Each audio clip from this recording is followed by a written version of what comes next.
যারা first paper প্রবলেমে ভুগতেছো তাদের জন্য আজকের ভিডিওটা। আমরা আজকে খুবই ইম্পর্টেন্ট একটা ইউনিট নিয়ে কথা বলতে যাচ্ছি, অ্যাডোলসেন্স লেসন 2 নিয়ে। এই লেসন 2তে যে টাইটেলটা ব্যবহার করা হয়েছে, টাইটেলের নাম হচ্ছে adolescence and some related problems in Bangladesh. কথা না বাড়িয়ে শুরু করা যাক।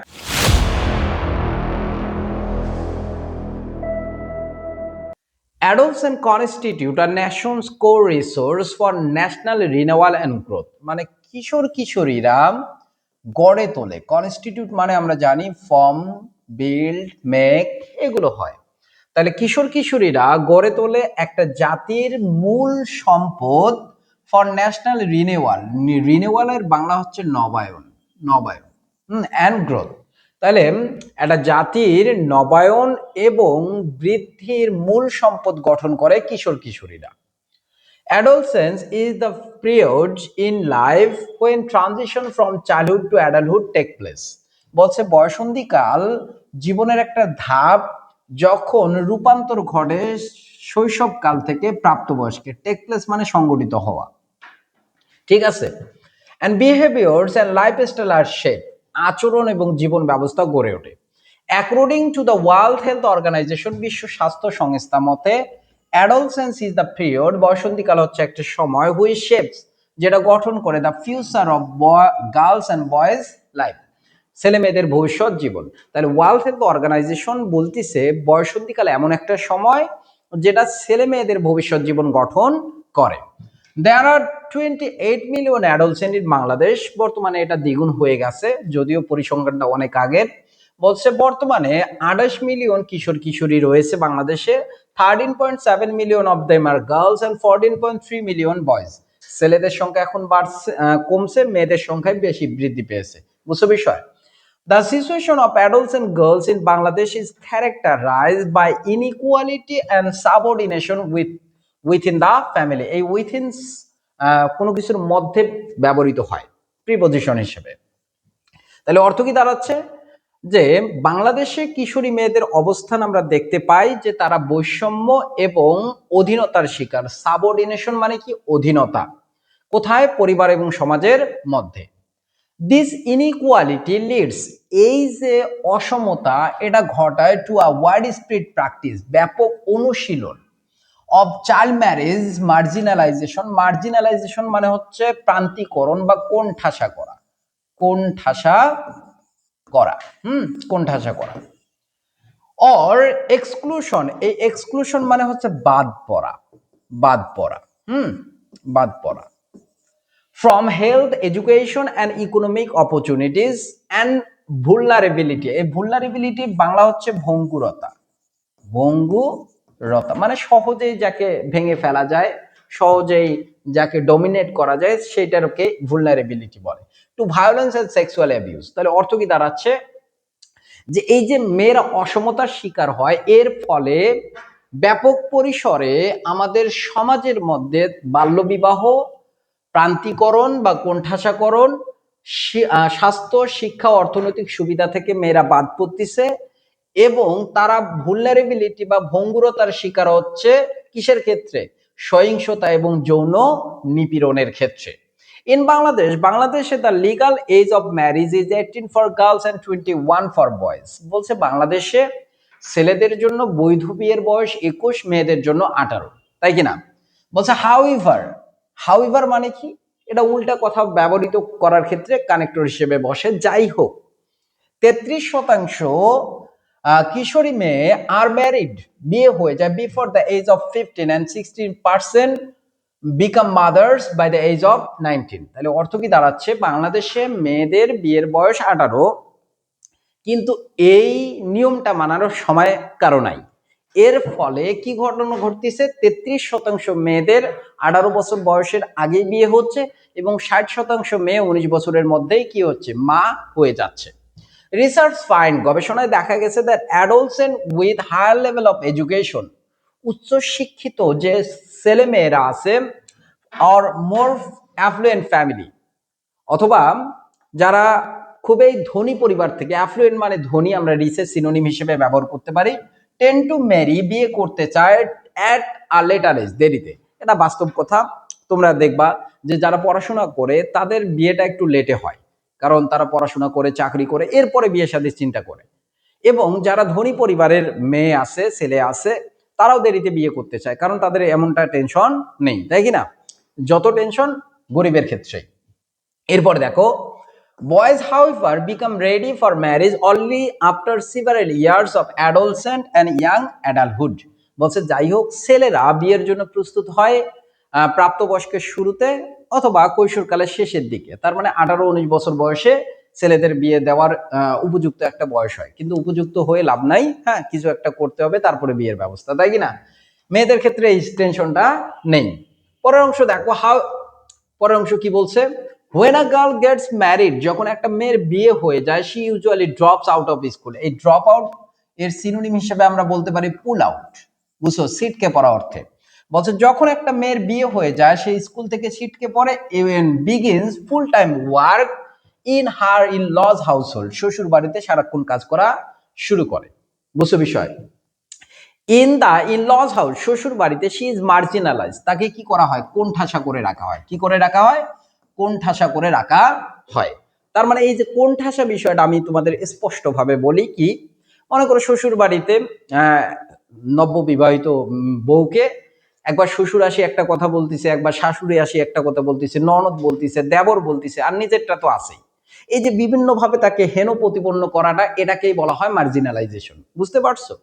এরপরে দেখো, she becomes vulnerable to all form of abuse, সে সব ধরনের অত্যাচারে দুর্বল হয়ে পড়ে, ইনক্লুডিং ডাউরি রিলেটেড ভায়োলেন্স, যৌতুক সম্পৃক্ত সহিংসতা সহ।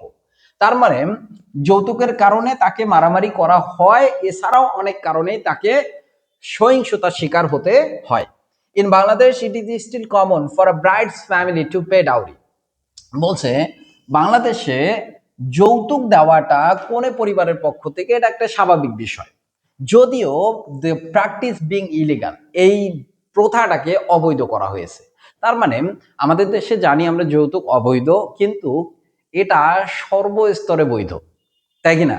এটা একটা ওপেন সিক্রেট একটা পলিসি, তাই কিনা? এরপরে আসি আমরা পরের অংশে, dowry demands can also continue after the wedding, যৌতুকের চাহিদা বিয়ের পরেও থাকতে পারে। আমি এই বিষয়টা একটু ক্লিয়ার করে তোমাদের বলি যে যৌতুক মূলত নেয় কারা? সমাজে যারা লোভী নিকৃষ্ট লোক তারাই, তাই কিনা? তাছাড়া কেউ যৌতুক নিতে চাবে না। যারা সমাজের নিকৃষ্ট লোভী লোক তারাই যৌতুক নেয়। এই যৌতুকের চাহিদা বিয়ের পরেও কন্টিনিউ থাকতে পারে। কিভাবে? মনে করো বিয়ের সময় একজনের যৌতুক 10 লাখ টাকা দেওয়ার কথা হয়েছে, 3টা কবুল বলছে, 10 লাখ দিয়ে দিছে, কিন্তু ওই লোভী লোকের লোভ শেষ হয় না। যখন প্রয়োজন পড়ে বউকে বাপের বাড়িতে পাঠায় দেয়, জানি এটা নিয়ে আয় ওটা নিয়ে আয়, এই তো মৃত্যুর পূর্ব পর্যন্ত এই প্রসেসটা কন্টিনিউ থাকেই। পরের অংশ দেখো, ফর অ্যান অ্যাডলসেন্ট ব্রাইড, কিশোরী কনের জন্য, ইভেন ইফ, যদিও her in laws are supportive, তার শ্বশুর শাশুড়িরা খুবই সহায়ক, there are a significant health risk in term of pregnancy and child birth. বলছে যে মারাত্মক স্বাস্থ্য ঝুঁকি রয়েছে কিসের ক্ষেত্রে? গর্ভধারণ এবং বাচ্চা জন্ম দেওয়ার ক্ষেত্রে। এখানে খুবই ইম্পর্টেন্ট একটা কথা বলছে যে আমরা বয়সন্ধিকালের মধ্যে যদি একটা কিশোরীর বিয়ে হয়ে যায় তখন সে শ্বশুর বাড়িতে অনেকগুলো প্রবলেম ফেস করে, যৌতুক সম্পর্কিত সহিংসতার সম্মুখীন হয়, মার্জিনালাইজেশন হয়, স্কুল থেকে ছিটকে পড়ে এবং সারাক্ষণ কাজ করতে হয়। মানলাম এই কোনো কিছুই হয়নি তার সঙ্গে, তার মানে তার শ্বশুর বাড়ির লোকেরা খুব পছন্দ করে তাকে, খুব আদর করে এবং কোনো রকম তাকে এইরকম নিপীড়নের শিকার হইতে হয় না। তবুও এখানে একটা মারাত্মক ঝুঁকি রয়েছে। কারণ কি? মনে করো যে মেয়েটার 15 থেকে 16 বছর বয়সে বিয়ে হলো, তো বিয়ে হওয়া মানে কি অঘটন ঘটার সম্ভাবনা আছেই তো, তাই কিনা? তো প্রেগনেন্সি কালীন তার যে কষ্ট, এটা কি তার শ্বশুর শাশুড়ি বহন করবে, না তাকে বহন করতে হবে? তার মানে শ্বশুর বাড়ির লোক ভালো হলেও কি আছে, প্রেগনেন্সি কালীন প্রবলেমগুলোর ঝুঁকি আছে। বুঝাইতে পারছি বিষয়? পরের অংশ দেখো, কারণ আমাদের দেশে একটা ট্রেন্ড আছে যে ছেলে সরকারি চাকরি করে, হ্যাঁ মেয়ের বয়স 15 কিন্তু পছন্দ করছে মেয়েকে, দাও বিয়ে, লাগাও বিয়ে, তাই কিনা? এই যে টেন্ডেন্সি, এটা করা যাবে না। পরের সেন্টেন্স বলছে the majority of adults brides their families are uninformed. বলছে অধিকাংশ কিশোরী কোনে এবং তাদের পরিবার আনইনফর্ম, জানে না, অর ইনসাফিসিয়েন্টলি ইনফর্ম, অথবা অল্প পরিমাণে জানে about reproductive health and contraception, প্রজনন, এই রিপ্রোডাক্টিভ মানে হচ্ছে প্রজনন, প্রজনন, হ্যাঁ, অর কন্ট্রাসেপশন মানে গর্ভ নিরোধ, গর্ভ নিরোধ, বুঝছো বিষয়। দ্য ম্যাটারনাল মর্টিলিটি, এই ম্যাটারনাল মানে হচ্ছে মাতৃ, এটা একটা অ্যাডজেক্টিভ, মাদার থেকে আসছে ম্যাটারনাল। মর্টালিটি, মর্টালিটি আমরা বলি man is mortal, mortal adjective যার অর্থ মরণশীল, কিন্তু এর নাউন ফর্ম হচ্ছে মর্টালিটি, মৃত্যু। মাতৃ মৃত্যুর হার adolescence is double the national rate, মানে স্বাভাবিক বয়সে প্রাপ্তবয়স্কে যখন একটা মেয়ের বিয়ে হয়, 100 জনের মধ্যে যদি একজন বাচ্চা প্রসবকালীন সময়ে মারা যাচ্ছে, তো অপরিণত বয়সে যাদের জন্ম বিয়ে হচ্ছে তাদের মধ্যে মারা যাচ্ছে 2 জন। এই যে ডাবল। পরের অংশ দেখো, when adolescent girl, যখন কিশোরী কনে are pull out of school, school থেকে ছিটকে পড়ে, either for marriage or work, হয় বিয়ের কারণে নতুবা কাজের কারণে, they often lose their mobility, এই মোবিলিটি মানে গতি, চঞ্চলতা, হ্যাঁ, তারা তাদের গতি হারিয়ে ফেলে, their friends and social status, তাদের বন্ধু বান্ধব এবং সামাজিক মর্যাদা হারিয়ে ফেলে।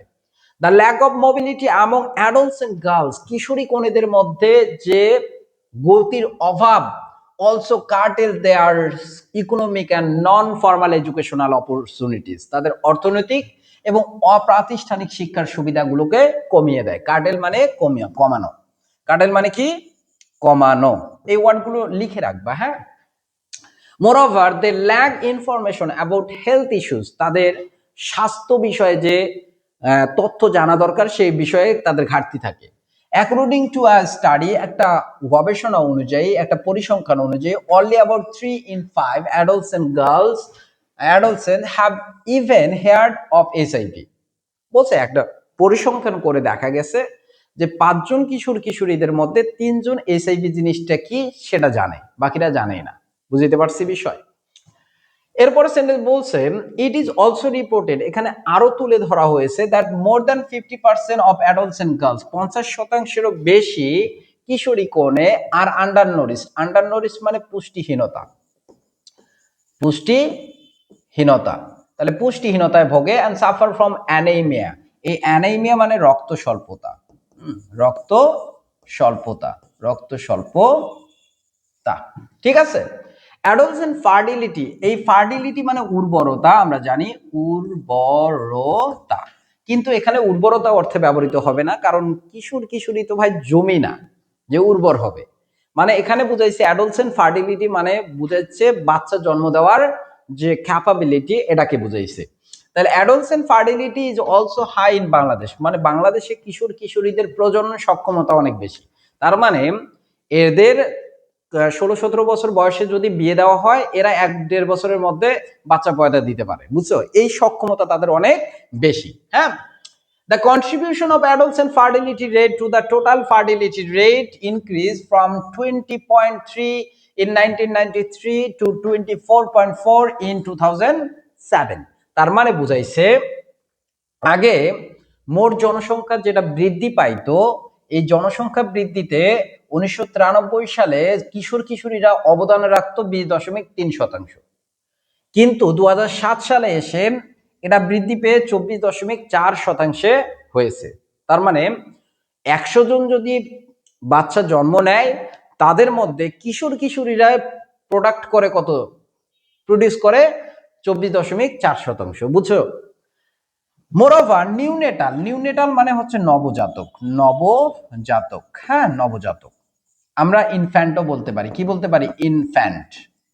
Mortality is another concern, concern মানে চিন্তার বিষয় বা উদ্বেগের বিষয়, চিন্তার বিষয় বা উদ্বেগের বিষয় ফর ইয়াঙ্গার মাদার্স। দেখো কত ঝামেলা, মায়ের তো অনেক ক্ষতি হইতেই পারে, মায়ের মৃত্যুর ঘটারও সম্ভাবনা আছে, এক্ষেত্রে আবার মা যদি কোনো কারণে কোনো সমস্যার সম্মুখীন না হয়, তাহলে নবজাতকের মৃত্যুর বিষয়টাও অনেক উদ্বেগের বিষয়।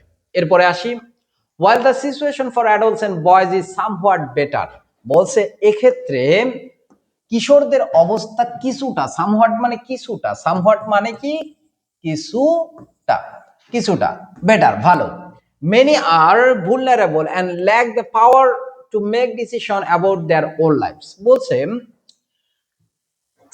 ছেলেদের অবস্থা কিছুটা ভালো, এমত অবস্থায় ছেলেদের অবস্থা বাংলাদেশে কিছুটা ভালো, কিন্তু অনেকে আবার দুর্বল হয়ে পড়ে এবং সিদ্ধান্তহীনতায় ভোগে তাদের নিজের জীবন সম্পর্কে। তার মানে দেখো, মেয়েদের থেকে ছেলেদের অবস্থা কিছুটা ভালো না, কারণ তাদের বাল্যবিবাহ হওয়ার পসিবিলিটি নাই, তাদের প্রেগনেন্সিকালীন কোনো ঝামেলা নাই, আছে নাই। তাও তবুও মানে আমাদের একটা কথা প্রচলিত আছে না, যে সুখে থাকতে ভূতে কিলায়। তো তাদের প্রেগনেন্সিকালীন কোনো সমস্যা নাই, হ্যাঁ, শ্বশুর বাড়িতে যৌতুকের জন্য তাদের কোনো মারামারি করে না, তবুও একটা বিষয় তাদের ক্ষেত্রে আসে যে তারা নিজের জীবনে কি করবে সেই সিদ্ধান্ত নিতেই পারে না, এই জন্য বসে বসে গাঁজা খায়। বুঝছো বিষয়? এরপরে আসি পরের অংশে। Many boys who are unable to go to school, অনেক ছেলেরা যারা স্কুলে যেতে পারে না, অর আর আনএমপ্লয়েড অথবা বেকার থাকে, remain unaware of the social and health issues, তারা সামাজিক বিষয় এবং স্বাস্থ্য বিষয়ে তারা সচেতন থাকে না। দে আর অ্যাট কনসিডারেবল রিস্ক, তারা মারাত্মক ঝুঁকিতে থাকে, of being drown into criminal activities, কিসে মারাত্মক ঝুঁকিতে থাকে, কি করার ক্ষেত্রে, ড্র ইনটু মানে হচ্ছে জড়িয়ে পড়া, অপরাধমূলক কর্মকাণ্ডে জড়িয়ে পড়ার সম্ভাবনা তাদের থাকে। দে আর অলসো মোর লাইকলি, তারা খুবই ইচ্ছুক, to get expose to drug and alcohol, drug মানে মাদকদ্রব্য এবং অ্যালকোহল সেবনের ক্ষেত্রে, আমি যে কথা একটু আগেই বলে আসলাম। এই ছিল আজকের আমাদের ইউনিট লেসন 2। আমরা পরবর্তী লেসনে তোমাদের সঙ্গে আবার দেখা হবে, ততক্ষণ পর্যন্ত ভালো থাকো, সুস্থ থাকো, আল্লাহ হাফেজ।